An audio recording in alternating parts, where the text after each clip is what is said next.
قرآن مجید میں ہے ان اللہ لا یستحی من الحق، کہ اللہ تعالیٰ حق بات بیان کرنے سے حیا نہیں کرتے۔ حدیث میں بھی بعض ایسے مسائل کو اللہ کے رسول نے بیان کیا ہے صلی اللہ علیہ وسلم نے جو بظاہر حیا کے خلاف ہیں، مگر اس لیے بیان کیا کہ اگر آپ صلی اللہ علیہ وسلم بیان نہ کرتے تو لوگ ان بے شرمی کے کاموں میں مبتلا ہو جاتے۔ اسی وجہ سے میں بھی یہ ہمت کر رہا ہوں کہ ایک اور ایسا گناہ جس میں لوگ مبتلا ہیں اور وہ ہے حیا کے خلاف، مگر ہے بہرحال شریعت کا مسئلہ اور لوگ اس میں گناہ میں مبتلا بھی ہیں، اس لیے بتانا ضروری ہے۔ وہ یہ ہے کہ لوگ شادی کے بعد بھی آج کی نوجوان نسل زوجہ سے، بیوی سے غیر فطری طریقے سے ہم بستری کرتے ہیں، انٹرنیٹ پہ بیہودہ فلمیں دیکھتے ہیں۔ تو جو چیز انگریزوں کی دیکھ رہے ہیں کہ ان کے کلچر آہستہ آہستہ میڈیا کے ذریعے ہمارے معاشرے میں بھی آ رہا ہے۔ اللہ کے رسول صلی اللہ علیہ وسلم نے لعنت فرمائی ہے، ایک روایت میں ہے کہ اللہ اس کی طرف دیکھے گا نہیں کہ جو اپنی زوجہ سے پچھلے راستے سے ہم بستری کرے گا۔ یہ بیماری بھی، یہ گندگی بھی لوگوں میں پھیلتی جا رہی ہے، خاص طور پہ جن کو لڑکوں سے بدفعلی کی عادت پڑ جائے تو وہ زوجہ سے فطری راستے سے ہم بستری نہیں کرتے۔ اللہ نے فرمایا کہ نساؤکم حرث لکم، یہ تمہاری زوجات ہیں، بیویاں ہیں، یہ نسل بڑھانے کے لیے ہیں۔ تو اسی راستے میں انسان اپنی خواہش کو پوری کر سکتا ہے جس راستے سے نسل بڑھتی ہے، اس کے علاوہ کسی اور راستے سے اپنی خواہش کو پورا کرنا یہ حرام ہے، گناہ کبیرہ ہے، گندگی ہے۔ ہمارے پاس کیسز آتے ہیں، ایک پاک دامن لڑکی کی شادی ہوتی ہے، لڑکا بھی بظاہر بڑا نیک، لیکن کیا ہے، لڑکا چونکہ ٹھرکی ہوتا ہے، شہوت کا درندہ ہوتا ہے، تو وہ یہ نہیں دیکھتا کہ میں اپنی بری خواہش مٹانے کے لیے میں اپنی زوجہ کو غیر فطری طریقے پر مجبور کیسے کر سکتا ہوں، تو مجبور کرتا ہے پھر اپنی بیوی۔ اس میں جو عورتیں زیادہ پاک دامن نہیں ہو، نیک نہ ہو، یا ان کو یہ ڈر ہو کہ طلاق ہو گئی تو ہم کہاں جائیں گے، وہ پھر اپنے شوہر کے ساتھ اسی غیر فطری طریقے پر آمادہ ہو جاتی ہیں، اور اس کا عذاب اور اس کا وبال یہ ہوتا ہے کہ کچھ دنوں میں ان کو بھی اسی کی لت پڑ جاتی ہے۔ انسان جب بھی کوئی غیر فطری راستہ اختیار کرتا ہے، آخرت کا عذاب تو بعد میں، دنیا کا عذاب یہ آتا ہے کہ پھر اس کو لذت فطرت میں آتی نہیں ہے، تو جو راستہ اللہ نے رکھا اس میں اس کو لذت نہیں آئے گی، وہ گندگی میں ہی گھسنے کی کوشش کرے گا، اس کی بھی فطرت خراب ہو جاتی ہے، اور جس کے ساتھ یہ بدفعلی کی جائے اس کی بھی فطرت خراب ہو جاتی ہے، وہ بھی پھر کسی کے قابل نہیں رہتے۔ تو اپنے جان پر رحم کرنا چاہیے۔ ہم انسان ہیں، ہم درندے نہیں ہیں، ہم گھوڑے نہیں ہیں، ہم گدھے نہیں ہیں، ہم جانور نہیں ہیں، ہم انگریز نہیں ہیں۔ انگریز نے تو حیا اور شرم کی تمام حدود کو توڑ دیا ہے، وہ تو درندے بن چکے ہیں۔ ہم تو درندے نہیں ہیں، ہم تو حلال کھاتے ہیں، پاک صاف رہنے کی کوشش کرتے ہیں، تو ہم ان کی جو کلچر دیکھ کے ہم ویسے درندے بننے کی کوشش کیوں کریں؟ تو یہ بہت بڑا وبال ہے، بہت بڑی برائی ہے جو ہمارے معاشرے میں آہستہ آہستہ جڑ پکڑتی جا رہی ہے، اور اس سے بیماریاں بھی پھیلتی ہیں۔ غیر فطری طریقہ ہے، بیماریاں بھی پھیلتی۔ ایسے کیسز آتے ہیں کہ جناب وہ مرد مجبور کر رہا ہے بیوی کو، اور وہ بیوی جو ہے ساتھ نہیں دیتی تو پھر اس کو طلاق کی دھمکیاں دیتے ہیں، ایسے کیسز بھی آتے ہیں۔ اور یہ بھی آتا ہے کہ مرد جب اپنی بیوی کو غیر فطری طریقے پر مجبور کرتا ہے، بیوی آمادہ نہیں ہوتی، تو مرد پھر یہ دھمکی دیتا ہے کہ بھائی میری خواہش تو تم سے پوری ہوتی نہیں ہے، پھر میں دوسروں کے پاس جاؤں گا۔ تو یاد رکھیں، جس عورت کا شوہر یہ دھمکی دے اس کو کہ میں زنا کروں گا اگر تم نے میری خواہش پوری نہیں کی غیر فطری طریقے سے، تو عورت اپنے شوہر سے کہہ دے کہ جاؤ تم کہیں اور جا کے منہ کالا کرو، تمہاری فطرت میں گندگی ہے تو یہ مجھے گندا بنانے کی کوشش نہ کرو، اس کو زنا کرنے دیں، وہ اللہ آخرت میں اس سے بھگتے گا۔ ہر بیماری کا اللہ نے علاج رکھا ہے۔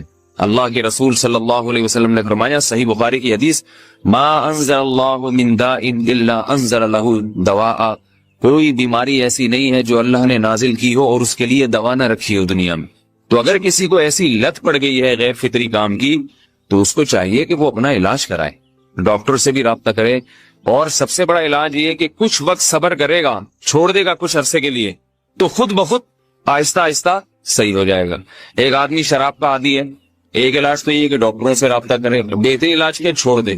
کتنے دن تڑپے گا؟ ایک دن، دو دن، تین دن، چار دن، ایک ہفتہ، دو ہفتہ، بہت زیادہ سال ہو جائے گا نا، اس کے بعد خود بخود ٹھیک ہو جائے گا۔ سگریٹ کا عادی ہے، چھوڑ دے گا، تو کتنے لوگ ہم نے دیکھے ہیں دن میں 20 سگریٹ پیتے تھے، چھوڑنے پر آئے تو بالکل ایک دم چھوڑ دی انہوں نے، آہستہ آہستہ کر کے چھوڑ دی، لیکن تکلیف ہوئی مگر عادی ہو گئے۔ تو اب کسی کو یہ لت پڑ گئی ہے غلط کام کی، برائی کی، تو اس کا بہترین علاج یہ ہے کہ وہ اپنے آپ کو بدلنے کی کوشش کرے، ماحول بدلے، اور کچھ وقت صبر کرے گا تو اللہ اس سے یہ عادت چھڑا دے۔ نہیں کی صبر نہیں کیا اس نے، پھر اسی گندگی میں موت واقع ہوگی، پھر آخرت کا عذاب بہت سخت، نسلیں برباد ہو جاتی ہیں اس عمل سے انسان کی۔ تو بات حیا کے خلاف ہے، مگر یہ کہ ایک بزرگ تھے وہ بات فرما رہے تھے، تو کسی نے پوچھا کہ حضرت آپ حیا کے خلاف بات کرتے ہیں، تو انہوں نے فرمایا تم بے حیائی کے کام نہیں چھوڑتے، ہم اس چھڑوانے کے لیے بات کریں تو ہم برے ہیں، اور تم کام کرو تو بھی برے نہیں۔ برائی کا کام کرنے میں برا نہیں بنتا، اور برائی کے خلاف بولنے والا برا بن جاتا ہے کہ دیکھو یہ کیسی باتیں کر رہے ہیں۔ تو وہی باتیں ہیں، اس لیے ہیں کہ یہ معاشرے میں یہ برائی پھیلتی چلی جائے گی، اور یہ ہماری اپنا کلچر نہیں ہے، یہ امپورٹ ہو رہا ہے باہر سے، یہ امپورٹ ہو رہا ہے، یہ وہاں میڈیا کے ذریعے آ رہا ہے۔ تو وہ چیزیں دیکھا نہ کریں اور ان لوگوں سے دور رہا کریں۔ ہمیں تو دین کا داعی ہو کے ان کو ہدایت پر لانا تھا، بجائے ہم ہدایت پہ چل کے دوسروں کو چلانے والے بن کے ان کے راستے پہ ہم نے چلنا شروع کر دیا۔ اللہ تعالیٰ ہمیں اب دیکھیں ان کے ہاں ایڈز کا مرض پھیل گیا ہے۔ آپ بتائیے یہ ایڈز کا مرض ہمارا ہے کیا؟ یہ بیماری ہماری ہے یا ان کی ہے؟ ہمارے یہاں بیماریاں ہیں، کھانسی ہے، نزلہ ہے، ٹھیک ہے نا، بلڈ پریشر ہے، شوگر ہے، یہ بیماریاں ہماری ہیں۔ کوئی اللہ کا شکر ہے گندی بیماری ہمارے ہاں نہیں ہے۔ جتنی گندگیاں ہیں وہاں سے آ رہی ہیں، ایڈز کا مرض وہاں سے امپورٹ ہوا ہے۔ وہ ایڈز کا مرض اسی بدفعلی کی وجہ سے پیدا ہوتا ہے، اسی سے جراثیم پیدا ہوتے ہیں، اور اتنا خطرناک مرض کے ایسے متعدی ایسے پھیلتا ہی۔ افغانستان میں ایڈز کا ریشو 0 تھا، 0۔ وہ جانتے نہیں تھے کہ ایڈز کا مرض ہوتا کیا ہے۔ جب سے امریکن آرمی، برطانیہ آرمی افغانستان میں آئی ہے، فوجی آئے ہیں، افغانوں میں ایڈز کا مرض پھیل گیا ہے، انہوں نے وہاں بدفعلیاں شروع کر دی ہیں۔ تو وہ تو حالانکہ ان کے لیے زنا کتنا سستا ہے نا ان کے لیے زنا، پھر بھی وہ لڑکوں کی طرف مائل ہوتے ہیں۔ تو اتنی گندگی، ایسا گندا جب انسان بن جائے پھر اللہ اس کے وجود کو برقرار نہیں رکھتے، اور رکھتے ہیں تو پھر آخرت میں سزا دینے کے لیے اپنے آپ کو ان گندگیوں سے بچانا چاہیے، حلال پہ اکتفا کرنا چاہیے۔ اللہ تعالیٰ ہمیں حلال پہ قناعت کی توفیق عطا فرمائے اور پاکیزہ لوگوں میں ہمارا شمار فرمائے۔ اگر شادی شدہ عورت 40 دن میں بھی ایک دفعہ، اچھا بھائی دیکھو یہ حیا کے خلاف مسائل جو ہے نا، یہ اس چینل پہ نہ پوچھا کرو۔ مرد پر لازم ہے کہ کم سے کم 4 مہینے میں بیوی سے ایک دفعہ وہ لازمی ہم بستری کرے۔ تو اگر وہ 4 مہینے میں ایک دفعہ بھی نہیں کرتا تو پھر جو ہے وہ دیانتاً ذمہ دار ہوگا، اس بات کا خطرہ ہے کہ وہ گناہ گار ہو، کیونکہ حضرت عمر رضی اللہ تعالیٰ عنہ نے قانون بنایا تھا کہ 4 مہینے سے زیادہ کوئی بیوی سے دور نہ رہے، تو کم سے کم اتنا ہے لازمی۔ تو اس سے زیادہ بھی اگر کوئی مرد بیوی کے قریب نہیں آ رہا تو پھر وہ ظالم کہلائے گا شریعت کی نظر۔ حج کے دوران باقی ہر عورت اور ہر مرد کے حالات مختلف ہوتے ہیں، بعض عورتوں میں خواہش زیادہ ہوتی ہے، بعض میں کم ہوتی ہے، یہ نیچرل ہے، اس کا کوئی اس سے تعلق نہیں ہے کہ عورت کوئی بری ہے۔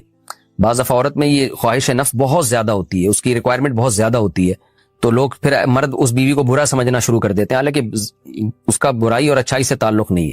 جیسے مردوں میں صحت کے لحاظ سے اور ان کے جو مینٹل ہیلتھ ہے اس کے لحاظ سے مردوں میں فرق ہوتا ہے، کسی میں خواہش بہت زیادہ ہوتی ہے، کسی میں کم ہوتی ہے، تو اس طرح خواتین میں بھی ہوتی ہے۔ بہت سے پاک دامن عورتیں ہوتی ہیں لیکن ان میں ڈیزائرز بہت زیادہ ہوتی ہے، تو یہ سب کی الگ الگ اللہ نے فطرت بنائی ہے، تو میاں بیوی اس کو ایک دوسرے کو بہتر سمجھ سکتے ہیں کہ کس کی کیا ڈیزائرز ہیں۔ بہرحال اگر مرد میں عورت کی ڈیزائرز پوری کرنے کی طاقت نہیں ہے، عورت میں بہت زیادہ ڈیزائرز ہیں، مرد میں کم ہے، تو ایسی صورت میں عورت پھر مرد سے طلاق مانگ سکتی ہے کہ بھئی میں سیٹسفائی نہیں ہو پا رہی ہوں اور میری ریکوائرمنٹ زیادہ ہے۔ تو مرد اگر طلاق دے دے تو اچھی بات ہے، نہیں دے تو پھر عورت کو چاہیے اسی کے ساتھ گزارا کرے۔ ہاں اگر 4 مہینے تک بھی مرد بیوی کے پاس نہیں آتا ہے تو پھر مرد پر لازم ہے کہ عورت کے مطالبے پر اس کو وہ چھوڑ دے، کیونکہ پھر تو جوان عورت کو بہرحال گناہ کا خطرہ ہے۔ جسمانی تعلق نہ رہنے سے نکاح پر اثر۔ لاہور سے کسی نے پوچھا اگر میاں بیوی کا آپس میں کوئی جسمانی تعلق نہ ہو تو کیا نکاح پہ کوئی فرق پڑے گا؟ نہیں، اس سے کوئی فرق نہیں پڑتا، جب تک شوہر طلاق نہیں دے گا نکاح ختم نہیں ہوگا۔ یا اگر شوہر جان بوجھ کر بیوی کا حق ہی ادا نہیں کرتا اور 4 مہینے سے زیادہ اس سے ریلیشن قائم نہیں کرتا اور بیوی بھی جوان ہے، اس کو گناہ کا خطرہ ہے، تو پھر وہ عدالت میں کیس کر سکتی ہے، اور پھر اس کا ایک پروسیس ہے کس طرح سے نکاح ختم ہوگا، تو اس پروسیس کو فالو کر سکتی ہے وہ۔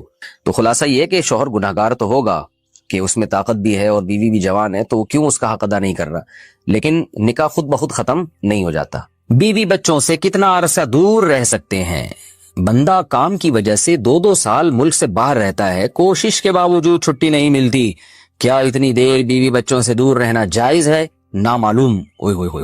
بھائی دیکھیں، ایک تو ہے حضرت عمر رضی اللہ تعالیٰ عنہ کا مشہور واقعہ ہے کہ آپ نے کچھ خواتین سے پوچھا تھا کہ عورت کتنا صبر کر سکتی ہے مرد کے بغیر، تو بعض صحابیات نے بتایا کہ 4 مہینے. تو حضرت عمر نے قانون بنایا کہ جو مجاہدین محاذ جنگ پہ لڑ رہے ہیں 4 مہینے سے زیادہ دور اپنی بیویوں سے نہیں رہ سکتے. تو اس اصول کا تقاضا یہ ہے کہ وہ زمانہ بھی پاک دامنی کا زمانہ تھا، نیک لوگ تھے، تو اصول یہی ہے کہ 4 مہینے انتہا ہے عورت کے صبر کی. تو ایک نارمل عورت کے لیے اس سے زیادہ صبر کرنا مشکل ہوتا ہے، تو اس لیے بہتر یہی ہے، قانون یہی ہے کہ 4 مہینے سے زیادہ دور نہیں رہنا چاہیے. اور قرآن نے بھی یہ حکم دیا ہے کہ اگر کوئی قسم اٹھا لے کہ بیوی کے پاس نہیں جائے گا، قسم اٹھا لے، ایسا ہی نہیں بلکہ قسم اٹھا کے، تو پھر 4 مہینے میں طلاق واقع ہو جاتی ہے. بعض فقہا کے نزدیک عورت کو طلاق کا اختیار ہو جاتا ہے عدالت کے ذریعے، بعض کے نزدیک ہو جاتی ہے طلاق. تو اس سے بھی پتہ چلتا ہے، قرآن سے بھی اشارہ ملتا ہے کہ 4 مہینے جو ہے یہ ایک انتہائی مدت ہے ایک نارمل عورت کے لیے. تو اس زمانے میں تو اس کی اہمیت اور زیادہ بڑھ گئی ہے. وجہ اس کی ہے کہ بے حیائی، موبائل، انٹرنیٹ پر بیہودہ چیزیں، یہ سب چیزیں انسان کی شہوت کو بڑھاتی ہیں، مرد کی بھی اور عورت کی بھی. تو اس لیے بھائی میں تو آپ کو مشورہ نہیں دے سکتا کہ آپ 2 سال بیوی سے دور رہیں. میں بدگمان نہیں ہو رہا، بہت سے لوگ 4 سال دور رہتے ہیں، ان کی بیویاں بھی پاک دامنی کے ساتھ زندگی گزارتی ہیں، خود بھی بڑے نیک شریف بن کے زندگی گزارتے ہیں. بہت سے ایسے لوگ الحمدللہ ہمارے معاشرے میں ہیں. لیکن بہرحال اس کلچر کو، اس رواج کو فروغ نہیں دیا جا سکتا، اس کو اپریشیٹ نہیں کیا جا سکتا شریعت کے لحاظ سے بھی، عقل کے لحاظ سے بھی. 2 سال تک مرد کے لیے صبر کرنا کتنا مشکل کام ہے. وہ کھا بھی رہا ہے انڈے پراٹھے اور جناب کھانا پینا اسی سٹائل میں چل رہا ہے، یا تو روزے رکھ کے اپنے آپ کو آدھا کر دیا اس نے.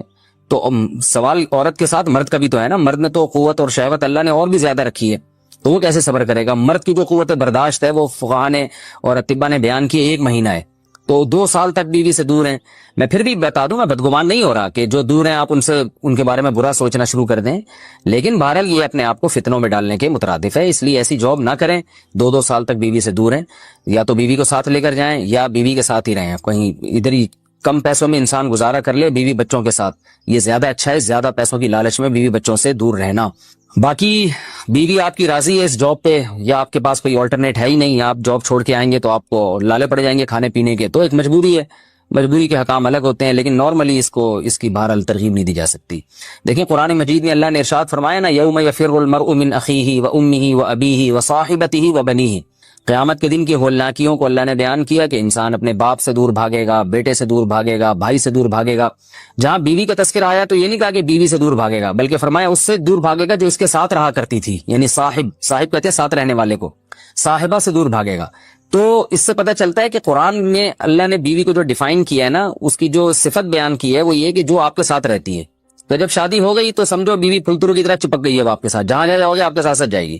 تو قرآن سے بھی اشارہ ملتا ہے کہ بیوی سے ساتھ رہنے کی چیز ہے. اب آپ 2 سال، پھر ایک دفعہ تھوڑی ہوتا ہے کہ 2 سال کے لیے چلے گا 2 سال بعد واپس آئے. جو باہر جاب کرتے ہیں وہ تو پھر آئے 1 مہینے بعد پھر 2 سال کے لیے چلے گا، ان کی تو ساری جوانی باہر ہی گزر جاتی ہے.